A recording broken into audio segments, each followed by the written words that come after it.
नमस्कार, tri city bulletin में आपका स्वागत है। मैं हूं रूही ग्रोवर। चंडीगढ़ में वीकेंड लॉकडाउन का पहला दिन है, लेकिन शहर में ऐसा लग ही नहीं रहा कि लॉकडाउन लगा है।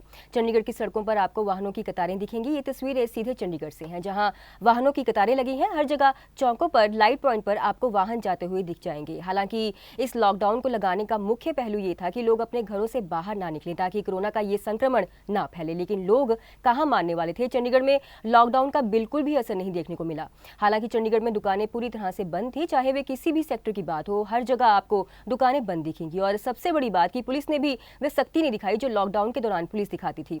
शहर में कहीं भी पुलिस के नाके नहीं दिखे, बस गिने चुने जगहों को छोड़कर। और पुलिस की इस दौरान लाचार दिखी, जैसे ऊपर से ही सख्ती के आदेश ना हो। कोरोना के लगातार बढ़ रहे केसों को देखते हुए चंडीगढ़ प्रशासन ने वीकेंड लॉकडाउन की घोषणा की थी। अगर लोग अब भी नहीं माने तो कोरोना का ये संक्रमण बहुत तेजी से पूरे शहर में फैल जाएगा। सर, किस लोगों को आप रोक रहे हैं यहाँ पे? हम तो उन्हीं लोगों को रोक रहे हैं जो सीनियर अफसरों के हुक्म है, भाई जो आप फालतू ना घूमे, जब बगैर काम के कोई घूमता है, भाई कहाँ जा रहे हो कहाँ नहीं जा रहे हो, वो पूछ लेते। कोई कहता है मैंने हॉस्पिटल जाना है, कोई कहता दवाई लेने जाना है, सारे कोई कोई बहाना मारी जाते हैं। तो चेक कर देंगे पेपर वेपर, किसी को होगा तो चालान तो कर देंगे, किसी का मिल गया तो रोक रहे। और क्या जैसे है हुक्म सीनियर अफसरों का, उसी हिसाब से मत सीनियर अफसरों का जो हुक्म है उसी हिसाब से काम तो उसी हिसाब से कर रहे हैं हम। चेकिंग वगैरह उनका भी व्हीकल चेक करो, चक्कर चुक्कर मारो, पेट्रोलिंग करो। पंजाब एवं हरियाणा हाई कोर्ट के चीफ जस्टिस रविशंकर झा भी कोरोना की चपेट में आ गए हैं। पॉजिटिव आने के बाद झा ने खुद को क्वारंटीन कर लिया है। इसके बाद हाई कोर्ट में फिजिकल हियरिंग पर एक बार फिर रोक लगा दी है। हाई कोर्ट में सोमवार से फिजिकल हियरिंग पूरी तरह से बंद कर दी जाएगी और सोमवार से सभी केसों की सुनवाई वीडियो कॉन्फ्रेंसिंग के जरिए ही होगी। बता दें कि फरवरी महीने से ही हाई कोर्ट में कुछ अदालतों में फिजिकल हियरिंग शुरू की गई थी। उसके बाद से कुछ जज और स्टाफ के कोरोना पॉजिटिव आने के मामले सामने आने लगे।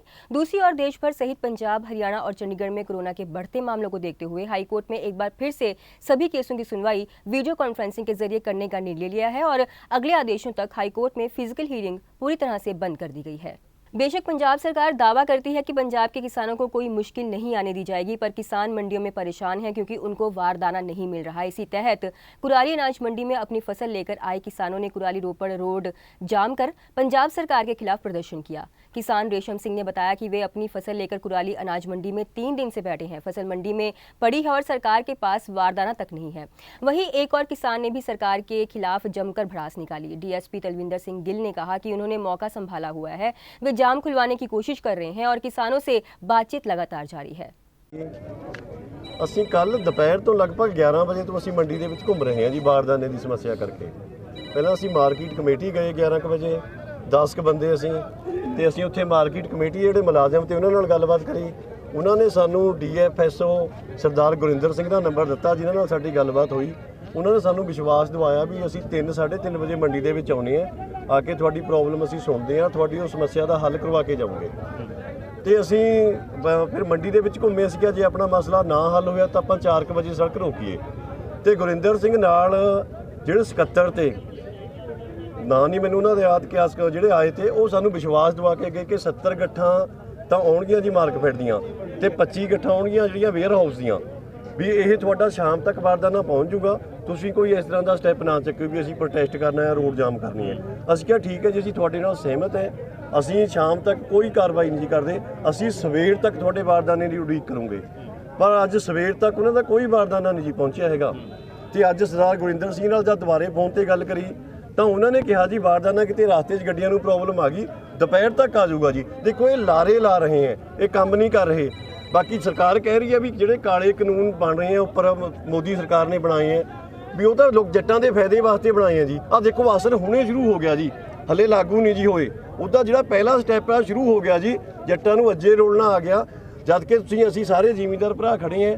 ਕਣਕ ਜਦੋਂ ਮੰਡੀ 'ਚ ਲੈ ਕੇ ਆਉਂਦੇ ਆ, ਵੱਧ ਤੋਂ ਵੱਧ 3 ਜਾਂ 4 ਘੰਟੇ ਦੀ ਕਣਕ ਦੀ ਭਰਾਈ ਕਰਾ ਕੇ ਜ਼ਿਮੀਂਦਾਰ ਘਰ ਮੁੜ ਜਾਂਦਾ ਤਾਂ ਪਿਛਲੇ ਸੀਜ਼ਨਾਂ ਦੇ ਵਿੱਚ।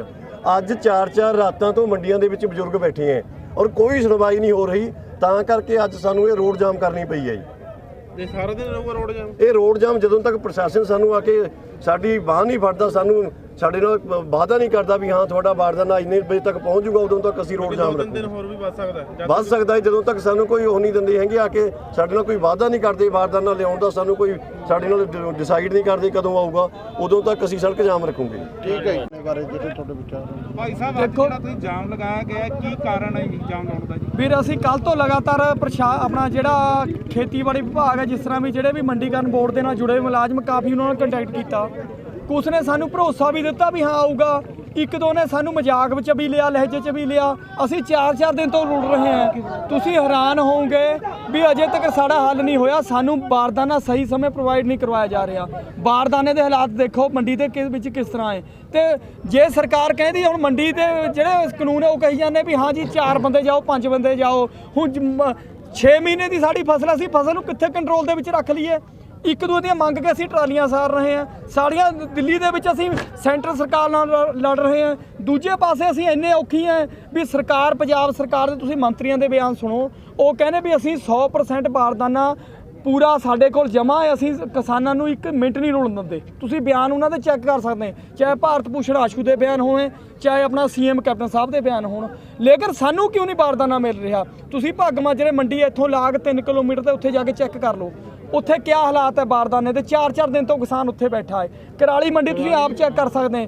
ਕਰਾਲੀ ਮੰਡੀ ਦੇਖੋ ਕੱਚੀ ਮੰਡੀ ਹੈ, ਉੱਪਰ ਤੋਂ ਮੌਸਮ ਖਰਾਬ ਹੈ, ਕਿਸ ਤਰ੍ਹਾਂ ਦਾ ਬਣਿਆ ਵਾ। ਕੁਛ ਉੱਥੇ ਆੜਤੀ ਨਾ ਆਪਣਾ ਪ੍ਰਾਈਵੇਟ ਬਾਰਦਾਨਾ ਲੈ ਕੇ ਭਰਨ ਲੱਗੇ ਵਾ, ਉਹ ਵੀ ਕਿਆ ਕਰਨ?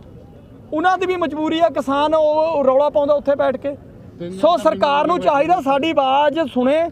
ਇਹ ਬੋਲੀ ਸਰਕਾਰ, ਸਾਨੂੰ ਜਲਦੀ ਤੋਂ ਜਲਦੀ ਇਹ ਬਾਰਦਾਨਾ ਪ੍ਰੋਵਾਈਡ ਕਰਾਇਆ ਜਾਵੇ ਮੰਡੀਆਂ 'ਚ, ਨਹੀਂ ਤਾਂ ਫਿਰ ਸਾਨੂੰ ਮਜਬੂਰਨ ਬਸ ਹੋ ਕੇ ਪੱਕੇ ਤੌਰ ਤੇ ਇਹ ਸੜਕਾਂ ਬਲੌਕ ਕਰਨੀਆਂ ਪੈਣਗੀਆਂ।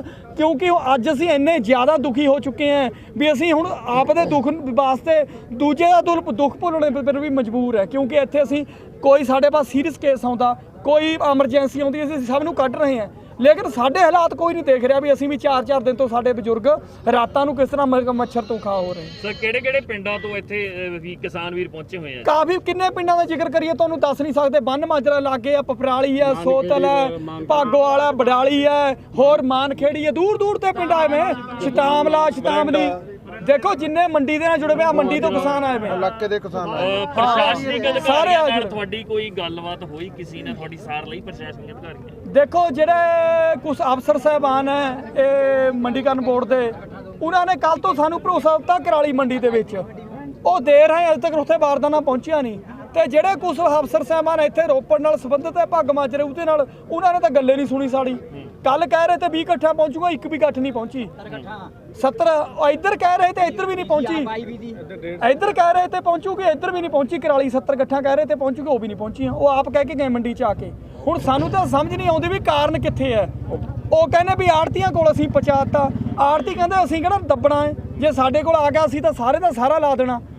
ਮੇਰੇ ਖਿਆਲ ਦੇ ਵਿੱਚ ਸਰਕਾਰਾਂ ਸਾਨੂੰ ਜ਼ਿਮੀਂਦਾਰ ਨੂੰ ਅੱਜ ਹੈਰਾਨ ਕਰਨਾ ਚਾਹੁੰਦੀਆਂ, ਸਾਨੂੰ ਇਹ ਮਾਰਨਾ ਚਾਹੁੰਦੀਆਂ। ਸਭ ਤੋਂ ਮੇਨ ਗੱਲ ਤਾਂ ਇਹ ਹੈ ਕਿਸੇ ਵੀ ਤਰੀਕੇ ਦੇ ਨਾਲ ਸੈਂਟਰ ਸਰਕਾਰ ਦੇ ਨਾਲ ਜਿਹੜੀਆਂ ਸਾਡੀਆਂ ਦੂਜੀਆਂ ਸਰਕਾਰਾਂ, ਜਿਹੜੀ ਪੰਜਾਬ ਸਰਕਾਰ, ਇਹ ਵੀ ਮਿਲੀ ਭੁਗਤ ਹੈ। ਤੇ ਬਾਰਦਾਨੇ ਦੀ ਸਮੱਸਿਆ ਹਰ ਸਾਲ ਆਉਂਦੀ ਹੈ, ਪਰ ਇਸ ਦੇ ਬਾਵਜੂਦ ਵੀ ਇਸ ਦਾ ਜਿਹੜਾ ਕੋਈ ਠੋਸ ਹੱਲ ਨਹੀਂ ਨਿਕਲਦਾ। ਕੀ ਲੱਗਦਾ ਹੈ ਤੁਹਾਨੂੰ ਵੀ ਕਿੱਥੇ ਕਮੀਆਂ ਸਰਕਾਰਾਂ ਦੀਆਂ? ਕਮੀਆਂ ਵੀਰੇ ਬੇਈਮਾਨ ਸਰਕਾਰਾਂ ਹੈ। ਇਹ ਸਰਕਾਰਾਂ ਜਿਹੜੀਆਂ ਨਸ਼ੇ ਦੌਰ ਦੇ ਨਾਲ ਇਹ ਸਰਕਾਰਾਂ ਬਣਦੀਆਂ ਨਾ, ਇਹਨਾਂ ਲੋਕਾਂ ਨੂੰ ਪਤਾ ਹੀ ਨਹੀਂ ਵੀ ਹਾਂ ਕਿਸ ਤਰ੍ਹਾਂ ਅਸੀਂ ਹੱਲ ਕਰਨੇ। ਇਹ ਕੋਈ ਵੱਡੀ ਗੱਲ ਨਹੀਂ ਹੈਗੀ। ਐਡੀ ਵੱਡੀ ਸਰਕਾਰ ਚੱਲਦੀ ਹੈ ਪੰਜਾਬ ਸਰਕਾਰ, 6 ਮਹੀਨੇ ਦੀ ਸਾਡੀ ਫਸਲ ਇਹ ਮੰਡੀਆਂ 'ਚ ਆਉਂਦੀ ਹੈ। ਇਹ ਕੋਈ ਵੱਡਾ ਇਸ਼ੂ ਥੋੜ੍ਹਾ ਵੀ ਅੱਜ ਅਸੀਂ ਮੰਡੀਆਂ 'ਚ ਆ ਗਏ, ਅੱਜ ਇਹ ਟੈਂਡਰ ਭਰ ਰਹੇ ਹਾਂ। ਹੁਣ ਕੱਲ ਉਹ ਕਹਿ ਰਹੇ ਵੀ ਅਸੀਂ ਪੁਰਾਣੇ ਬਾਰਦਾਨੇ ਦਾ ਟੈਂਡਰ ਭਰ ਰਹੇ। ਦੱਸੋ ਜਿਹਦਾ ਟੈਂਡਰ ਅੱਜ ਹੋ ਰਿਹਾ ਹੈ ਉਹ 4 ਦਿਨ ਨਹੀਂ ਆਉਣਾ। 4 ਦਿਨ ਦਾ ਮੌਸਮ ਤੁਸੀਂ ਕੋਈ ਗਾਰੰਟੀ ਲੈਂਦੀ ਸਰਕਾਰ ਵੀ ਸਾਡਾ ਅਨਾਜ ਮੰਡੀ 'ਚ ਪਹੁੰਚ ਚੁੱਕਿਆ? ਨਹੀਂ ਤਾਂ ਸਰਕਾਰ ਸਾਡੀ ਗਾਰੰਟੀ ਲੈ ਲਵੇ ਵੀ ਅਸੀਂ ਆਪਣੇ ਵੱਲੋਂ ਮੰਡੀ ਦੇ ਵਿੱਚ ਅਨਾਜ ਸਾਡਾ ਪਹੁੰਚ ਗਿਆ। ਉਹ ਸਰਕਾਰ ਦਾ ਹੋ ਗਿਆ, ਸਾਡੇ ਕਹਿੰਦੇ ਉਹ 10 ਦਿਨ ਤੱਕ ਭਰ ਲੈਣ, ਸਾਨੂੰ ਇਤਰਾਜ਼ ਨਹੀਂ ਕੋਈ। ਨਹੀਂ ਤਾਂ ਸਰਕਾਰ ਸਾਡੇ ਨਾਲ ਇੱਧਰ ਨੂੰ ਸਿੱਧੀ ਹੋਵੇ ਜਦੋਂ ਲੇਕਿਨ ਨੁਕਸਾਨ ਵੀ ਸਾਡਾ ਹੀ ਹੋ ਰਿਹਾ। ਮੰਡੀਆਂ 'ਚ ਵੀ ਅਸੀਂ ਰੁਲ ਰਹੇ ਹਾਂ, ਸਾਡੇ ਹੀ ਕੱਟ ਲੱਗਣਗੇ। ਜੇ ਮੀਂਹ ਪੈ ਗਿਆ ਨਵੀਂ ਵੀ ਸਾਡੀ ਉਹ ਵਧਣੀ। ਸਰਕਾਰ ਦਾ ਤਾਂ ਫਾਇਦਾ ਹੀ ਫਾਇਦਾ ਹੋ ਰਿਹਾ, ਉਹਨਾਂ ਦਾ ਕੋਈ ਨੁਕਸਾਨ ਨਹੀਂ ਹੋ ਰਿਹਾ। ਸੰਘਰਸ਼ ਕਿੰਨੇ ਵਜੇ ਤੇ ਕਿੰਨੇ ਵਜੇ ਤੱਕ ਚੱਲੂਗਾ ਜੀ? ਇਹ ਕੋਈ ਸਮੇਂ ਦੀ ਕੋਈ ਨੀਤ ਸੀਮਾ ਨਹੀਂ। ਜਦੋਂ ਤੱਕ ਸਾਡਾ ਇਹ ਬਾਰਦਾਨਾ ਪ੍ਰੋਵਾਈਡ ਨਹੀਂ ਕਰਵਾਇਆ ਜਾਊਗਾ ਉਦੋਂ ਤੱਕ ਸੰਘਰਸ਼ ਚੱਲੂਗਾ ਜੀ। ਕਾਫੀ ਰੋਡ ਜਾਮ ਹੋ ਚੁੱਕਿਆ ਸਰ, ਤੇ ਜੋ ਐਂਬੂਲੈਂਸ ਵਾਸਤੇ ਕੋਈ ਹੋਰ ਜ਼ਰੂਰੀ ਸੇਵਾਵਾਂ ਵਾਸਤੇ ਕੋਈ ਚੀਜ਼ ਛੋੜ ਦਿੱਤੀ ਗਈ ਕਿਸਾਨ ਹਾਂਜੀ ਉਹ ਜ਼ਰੂਰ ਅਸੀਂ ਉਹ ਸਾਡਾ ਫਰਜ਼ ਬਣ ਸਕਦਾ ਹੈ। ਜੇ ਹੁਣ ਸਰਕਾਰਾਂ ਬੇਈਮਾਨੀ ਹੋ ਗਈਆਂ ਬੇਈਮਾਨ ਹੋ ਗਿਆ ਉਹਨਾਂ 'ਚ ਦਇਆ ਨਹੀਂ ਧਰਮ ਨਾਂ ਦੀ ਚੀਜ਼ ਨਹੀਂ, ਲੇਕਿਨ ਸਾਡੇ ਕਿਸਾਨ ਤੁਸੀਂ ਨੌਜਵਾਨ ਦੇਖ ਰਹੇ ਅਜੇ ਵੀ ਲੱਗੇ ਵੇ। ਜੇ ਕੋਈ ਐਮਰਜੈਂਸੀ ਕੇਸ ਆਉਂਦਾ ਸਾਡੇ ਕੋਲ ਐਂਬੂਲੈਂਸ ਦੀ ਆਉਂਦੀ ਕੋਈ ਵੀ ਕਿਸੇ ਤਰ੍ਹਾਂ ਉਹ ਅਸੀਂ ਜਦੇ ਨਾਲ ਦੀ ਨਾਲ ਕੱਢਣ ਦੀ ਕੋਸ਼ਿਸ਼ ਕਰਦੇ ਵੀ ਕਿਸੇ ਤਰੀਕੇ ਦੀ ਕਿਸੇ ਨੂੰ ਪਰੇਸ਼ਾਨੀ ਨਾ ਦਈਏ। ਲੇਕਿਨ ਸਾਡੀ ਮਜਬੂਰੀ ਹੈ ਜਿਹੜੇ ਵੀਰ ਸੜਕਾਂ ਤੇ ਖੜੇ ਪਰੇਸ਼ਾਨ ਹੋ ਰਹੇ ਉਹ ਸਾਡੀ ਵੀ ਬੜੀ ਮਜਬੂਰੀ ਹੈ, ਉਹਨਾਂ ਨੂੰ ਸਾਡਾ ਸਹਿਯੋਗ ਕਰਨਾ ਚਾਹੀਦਾ ਹੈ। ਜਿਹੜਾ ਨੂੰ ਅਜੇ ਨਹੀਂ ਕੰਮ ਜਿਨ੍ਹਾਂ ਦੀ ਕੋਈ ਐਮਰਜੈਂਸੀ ਹੋ ਅਸੀਂ ਬਿਲਕੁਲ ਉਹਨਾਂ ਨੂੰ ਕਿਸੇ ਤਰੀਕੇ ਦੇ ਉੱਚ ਪਾਉਣਾ ਨਹੀਂ ਚਾਹੁੰਦੇ, ਉਹਨਾਂ ਨੂੰ ਬਿਲਕੁਲ ਉਹਨਾਂ ਦੀ ਐਮਰਜੈਂਸੀ ਸੁਣਦੇ ਹੋਏ ਉਹਨਾਂ ਨੂੰ ਕੱਢਿਆ ਜਾ ਰਿਹਾ। ਸਰਕਾਰ ਨੂੰ ਕੀ ਚੇਤਾਵਨੀ ਹੈ? ਸਰਕਾਰ ਨੂੰ ਤਾਂ ਇਹੀ ਚੇਤਾਵਨੀ ਸਾਡੀਆਂ ਚੇਤਾਵਨੀਆਂ ਕਿ ਸਾਡੀਆਂ ਤਾਂ ਦੇਖੋ ਮੰਗਾਂ ਹੁੰਦੀਆਂ, ਸਾਡੀਆਂ ਤਾਂ ਬੇਨਤੀਆਂ ਹੁੰਦੀਆਂ ਇਹਨਾਂ ਸਰਕਾਰਾਂ ਕੋਲ। ਚੇਤਾਵਨੀ ਤਾਂ ਉਦੋਂ ਹੁੰਦੀ ਜਦੋਂ ਨੱਕ ਸੱਪ ਮਤਲਬ ਬੰਦਾ ਡੁੱਬ ਜਾਂਦਾ ਭਰ ਜਾਂਦਾ ਗਲ ਤੱਕ, ਉਦੋਂ ਫਿਰ ਚੇਤਾਵਨੀ ਤੱਕ ਗੱਲ ਪਹੁੰਚਦੀ। ਅਸੀਂ ਤਾਂ ਇਹਨਾਂ ਨੂੰ ਬੇਨਤੀ ਕਰਦੇ ਵੀ ਅਜੇ ਅਸੀਂ ਚੇਤਾਵਨੀਆਂ ਨਾ ਲਓ, ਅਸੀਂ ਬੜੇ ਦੁਖੀ ਹਾਂ। ਸਾਡੇ ਬਜ਼ੁਰਗ ਸਾਡੀਆਂ ਮਾਤਾਵਾਂ ਭੈਣਾਂ ਵੀਰ ਸਾਡੇ ਦਿੱਲੀ 'ਚ ਰੁਲ ਰਹੇ ਆ ਤੇ ਦੂਜੇ ਪਾਸੇ ਤੁਸੀਂ ਜਲਦੀ ਤੋਂ ਜਲਦੀ ਜਿਹੜਾ ਬਾਰਦਾਨਾ ਮੰਡੀਆਂ 'ਚ ਪਹੁੰਚਾਓ ਜਿਹੜਾ ਬਣਦਾ ਹੈ। ਕੋਈ ਇਹ ਨਾ ਗੱਲ ਕਹੋ ਵੀ ਹਾਂਜੀ ਅੱਜ ਅਸੀਂ 10 ਗੱਠਾਂ ਭੇਜਣੀਆਂ 5 ਗੱਠਾਂ ਭੇਜਣੀਆਂ, ਕਿਉਂਕਿ ਮੌਸਮ ਖਰਾਬ ਹੈ। ਜਲਦੀ ਤੋਂ ਜਲਦੀ ਬਾਰਦਾਨਾ ਪਹੁੰਚੇ। ਤੁਹਾਡੇ ਮੀਡੀਆ ਜਰੇ ਮੈਂ ਇੱਕ ਹੋਰ ਗੱਲ ਕਹਿ ਦੇਵਾਂ, ਬੜੀ ਸ਼ਰਮ ਦੀ ਗੱਲ ਹੈ ਪੰਜਾਬ ਸਰਕਾਰ ਕੋਲ 4 ਆਪਣੇ ਅਦਾਰੇ ਇੱਥੇ ਖਰੀਦ ਕਰ ਰਹੇ ਪਨਗ੍ਰੇਨ ਪਨਸਪ ਵੇਅਰ ਹਾਊਸ ਤੇ ਮਾਰਕਫੈਡ। ਪਨਸਪ ਤੇ ਪਨਗ੍ਰੇਨ ਦਾ ਬਾਰਦਾਨਾ ਹੈ ਸੀ ਜਿਹੜਾ ਉਹ ਵੀ ਮੁੱਕ ਚੁੱਕਿਆ ਹੈ ਤੇ ਵੇਅਰ ਹਾਊਸ ਦਾ ਤਾਂ ਪੂਰਾ ਆ ਹੀ ਨਹੀਂ ਰਿਹਾ, ਪਿੱਛੋਂ ਹੀ ਅੱਜ ਆਉਣਾ ਹੈ ਪਤਾ ਨਹੀਂ ਕਦੋਂ ਆਉਣਾ ਕਹਿੰਦੇ, ਇਹ ਵੀ ਪਤਾ ਨਹੀਂ ਦੇਖ ਲਓ। ਦੂਜੀ ਗੱਲ ਹੈ ਵੀ ਇਹਨਾਂ ਕੋਲ ਅਜੇ ਵੀ ਸਟੋਰ ਕਰਨੇ ਵਾਸਤੇ ਜਗ੍ਹਾ ਨਹੀਂ। ਅਸੀਂ ਖੁਦ ਕਹਿ ਰਹੇ ਹਾਂ ਪ੍ਰਸ਼ਾਸਨ ਨੂੰ, ਜਿਹੜੇ ਅਫਸਰ ਸਾਹਿਬਾਨ ਹੈ ਤੁਸੀਂ ਸਾਡੇ ਖੇਤਾਂ ਦੇ ਵਿੱਚ ਤੁਸੀਂ ਹੀਲਾ ਕਰ ਲਓ, ਅਸੀਂ ਤੁਹਾਨੂੰ ਖੇਤ ਪ੍ਰੋਵਾਈਡ ਕਰਾ ਦੇਣੇ, ਤੁਸੀਂ ਉੱਥੇ ਜਮ੍ਹਾਂ ਕਰ ਲਓ। ਦੇਖੋ ਇੱਥੇ ਤੱਕ ਹਾਲਾਤ ਹੈ, ਜਦੋਂ ਸਰਕਾਰ ਹੈ ਇਸ ਤਰ੍ਹਾਂ ਦੇ ਇਹ ਅਫਸਰ ਨਹੀਂ ਪ੍ਰਬੰਧ ਕਰ ਸਕਦੇ, ਕਿੱਡੀ ਮਾੜੀ ਗੱਲ ਹੈ।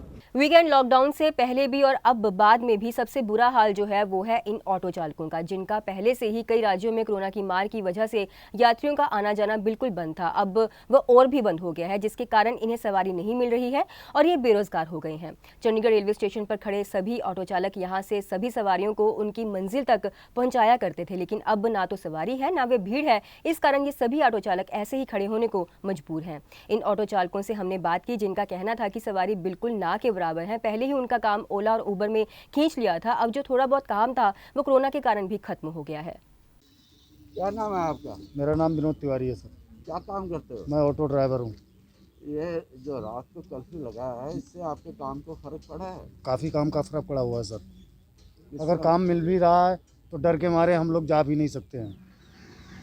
अगर जा भी रहे हैं तो रास्ते में कोई भरोसा नहीं है कि कब कहाँ हाथ दिया जाए और वहीं पे गाड़ी भी इम्पाउंड हो सकती है, हमें भी प्रॉब्लम आ सकती है।